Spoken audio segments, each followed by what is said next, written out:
Assalamu alaikum warahmatullahi wabarakatuh. Hope you're doing well. So, I wanted to discuss more of this book, this radical feminist book that deals with the sexual revolution. And there are moments in the book where you're like, stop it, this is making me nauseous. And other times you're like, you know what, I kind of see where you're getting at. And by going line by line and doing commentary and processing the information, we are able to accurately point out how they differ from us, how their worldview differs from us as Muslims, and we are able to create dawah and solutions, rebuttals, refutations, and whatnot more accurately, because we are not strawmanning what they believe in or misrepresenting, but we are accurately seeing it for what it is. Okay? Alright, let's begin. I did skip ahead a little bit because she was going on a tangent, which is fine, but it's not really the meat and potatoes that we want necessarily. Bismillah. Most straight women, let alone queer women, learn from a very young age how to gently suffocate their own desires. Okay, so gentle suffocation. She's very good with words here, right? Because when you're trying to evoke something in your reader, you need to kind of use language that isn't so atypical. When you talk about suffocation, obviously it's not letting the woman breathe in her desires. However, I think it's very important for women to rein in a lot of their desires, not to let them kind of go wherever they may lead, because that leaves you up to many abuses. But let's see where she takes this. Withholding sexuality is the only social power they are permitted, even if that permission is given grudgingly by a culture that calls them sluts and bitches and whores when they say yes, and refuses to hear them when they say no. Now, let's pay attention to this thing right here. Okay. The S word, the B, and the W, right? Okay. To be an S word, slut, right? This is typically a woman who's very sloppy where she has intimacy, and she is a woman who enjoys the depravity of it all. She's very dirty in terms of what she's willing to do. Okay, she's very wild, and she has a high number of men. Okay, so she's fine with having 5 guys at once. She's fine with having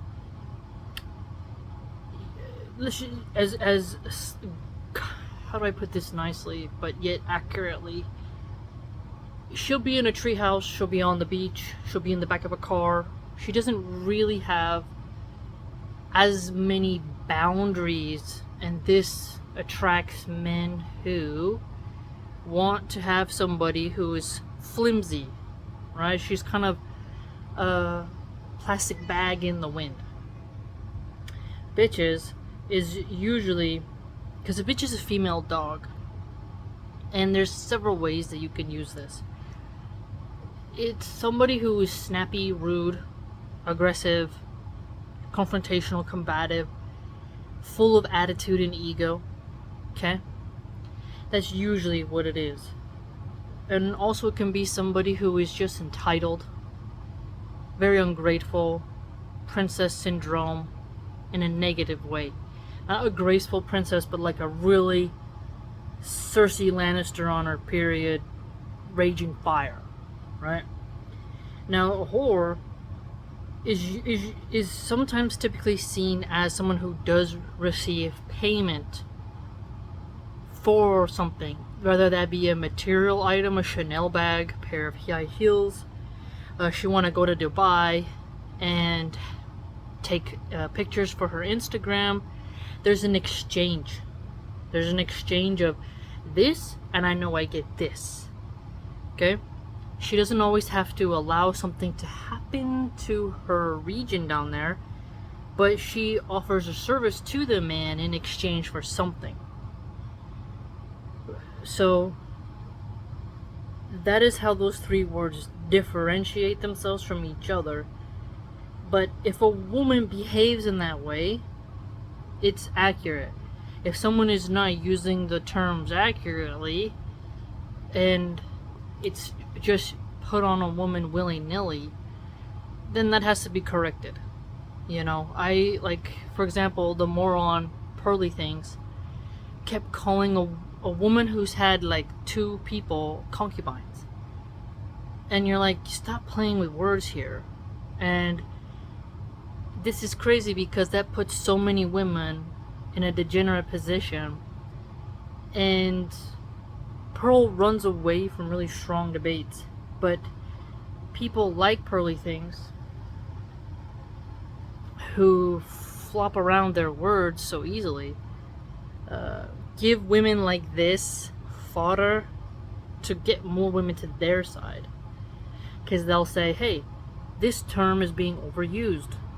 You can embrace this term and then it won't affect you anymore. When in reality, if you use these terms accurately, they have more pressure and people are more wary of such terms and will hopefully adjust their behavior to not have that term placed on them.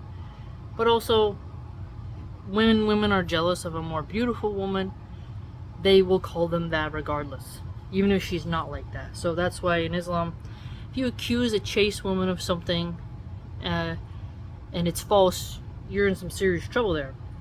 You need to have some witnesses, you need to look at this, and you're not supposed to be a backbiting slanderer, right? Because a woman should only be called those terms if they are true.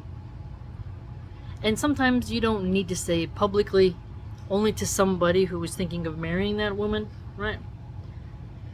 And if you want to avoid being seen with that woman. I've explained this, for example, follow me here, to my daughter, where there's girls at her school. The school allows girls to wear belly shirts and shirts that show cleavage. Liberals are absolutely disgusting when it comes to dress codes. Booty shorts, it's really pisses me off. And also these liberal moms have no protective instinct over their daughters and live through their daughters' sexuality. It's really gross, really abhorrent. And I will tell my daughter, do not even sit next to the girls who are dressing like that. They say hi to you, you be respectful, show Islamic manners, carry yourself with class, but you do not want to be seen associating with such girls because the boys will think you know, birds of a feather flock together, you must be like them, and the quality of boys that will be around them are substandard, and those type of girls get used up and spit out, and usually have, you know, they get passed around and then ruin their reputations. So I make sure to let her know, be respectful, but if a girl is dressing provocatively like she's 21, stay away from her.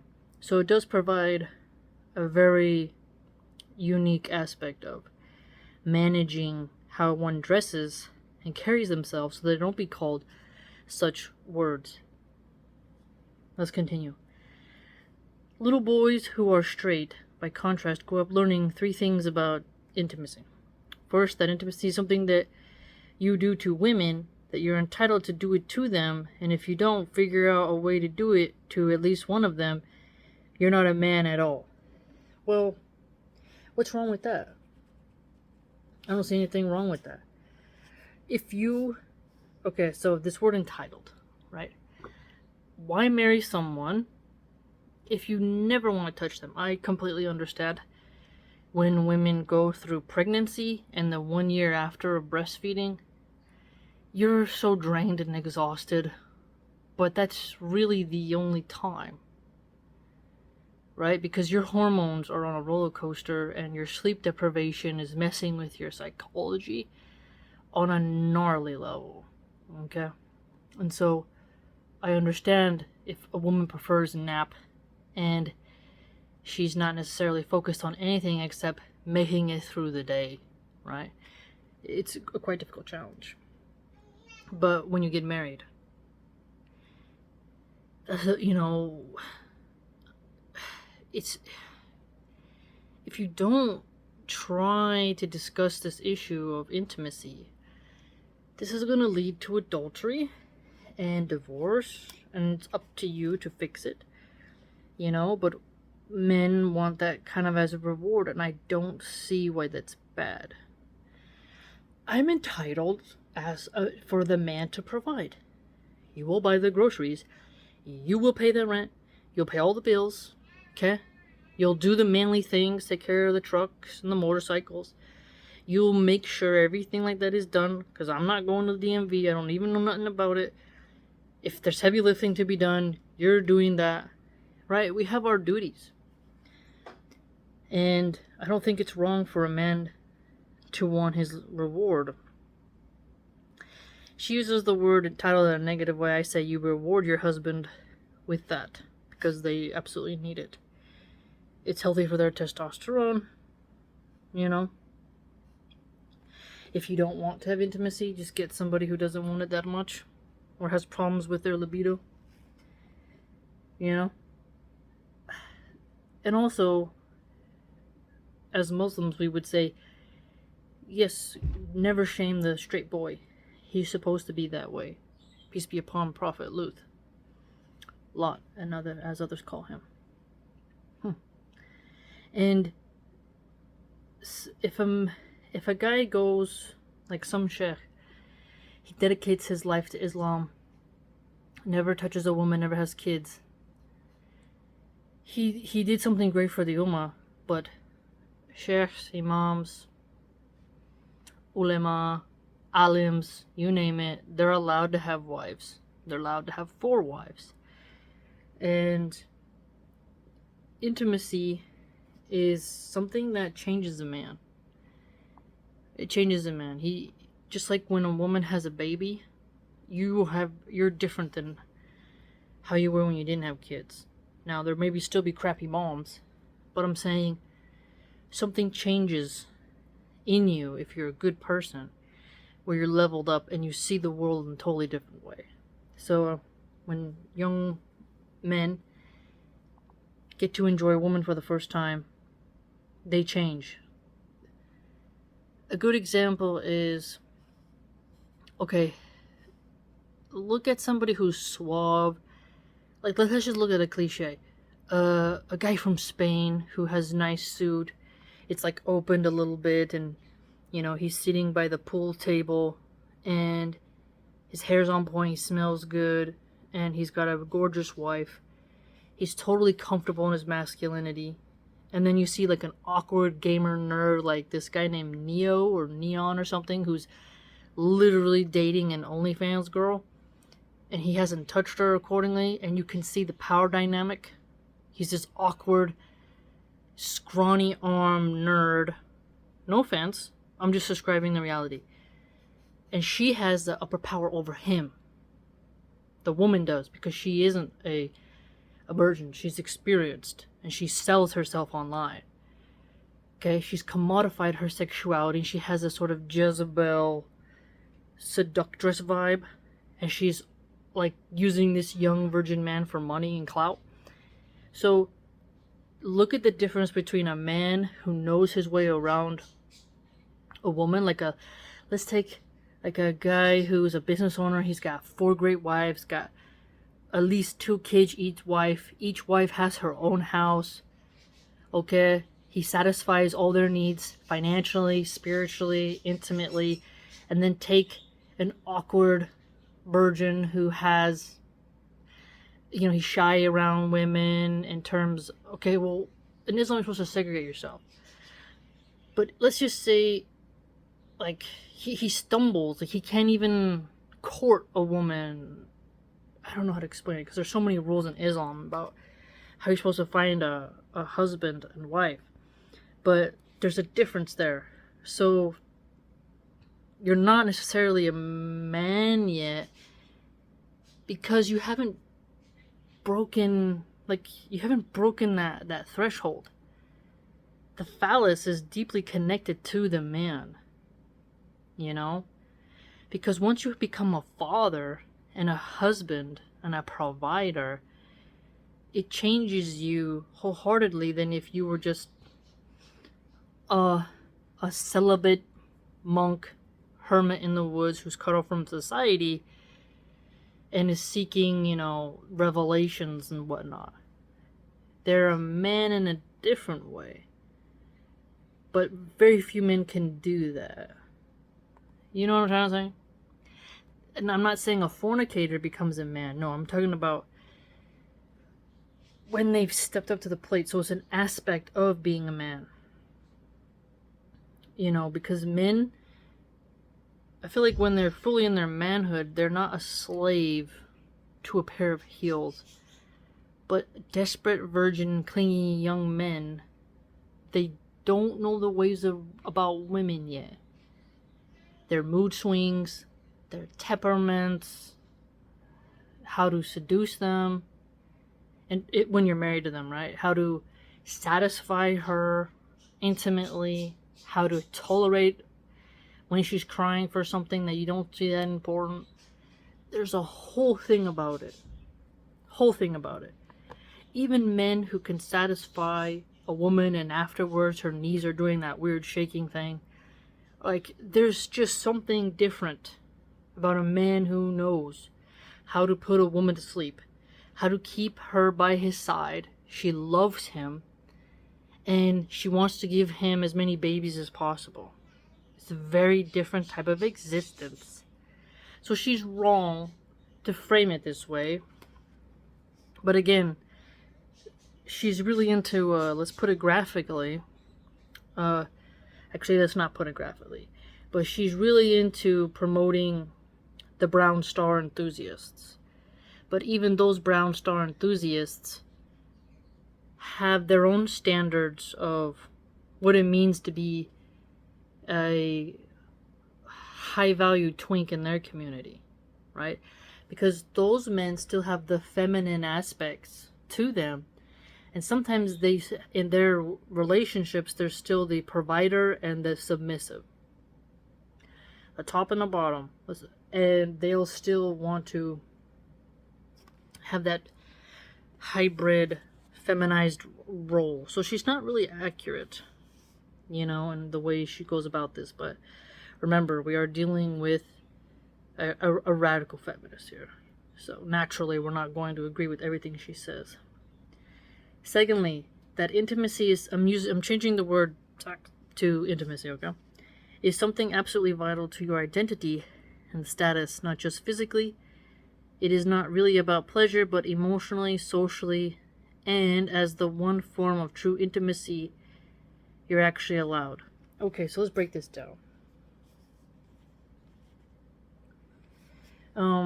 It is vital to your identity in some aspect, unless she's saying that she was justifying the Rainbow Mafia and their sexual orientation, but now she's mocking men for caring about their sexual status and linking it to their identity as a man. So she just really is finding ways to slam men here. And when it comes to that topic, of course there's going to be pleasure, emotionally and socially stuff involved in it. When you see a man who has done great in sports, done great in his career, and he has this woman that he is happy with, yes, his status has helped him get his emotional and social needs met through this woman in a way that wouldn't be possible without her, right? When there's nothing wrong with that. Okay, we'll pause there because she does go on a bit, but it's important to see how she really is attacking straight little boys. And straight boys are to be protected because they preserve our species. And very few straight women who want to get married and have children, very few want to marry a gay man or a bisexual man. Okay? So if she's attacking straight little boys, she's also attacking heterosexual women who desire those men. Okay? You shouldn't be pushing that kind of exploration on little boys because fecal matter is a biohazard. Poop is unsafe. Poop is dangerous. Okay? And we don't want nothing happening to those young boys in any terms of diseases and, getting sick. We want them to stay healthy and safe, You start talking that way to a little boy, a man who's older can take advantage of him and push him into exploring things he's not ready for, and he can be groomed and taken advantage of. So you have to keep things appropriate for those little boys. And no woman should ever shame a boy for being straight. She shouldn't. If the mother has a duty to talk to her son about the birds and the bees, but if there's a nasty blue-haired rad femme woman in the classroom shaming straight heterosexual men, that's wrong. And you need to leave those little boys alone. They have a right to obey Allah subhanahu wa ta'ala. And there's nothing wrong with that. Nothing wrong with that. The majority of straight men are in the military. They help keep people safe, as well as the police force and a lot of construction jobs. I know that there's exceptions to the rule, but straight men do matter. Okay? And it's very fascinating how she is quite mean. Quite mean. Let me know what you think. Very potent section. Very potent section. But a lot could be said. A lot could be said. By the way, if you'd like to join my blog, it's www.subscribestar.com/Milahan Archive. Hope to see you there.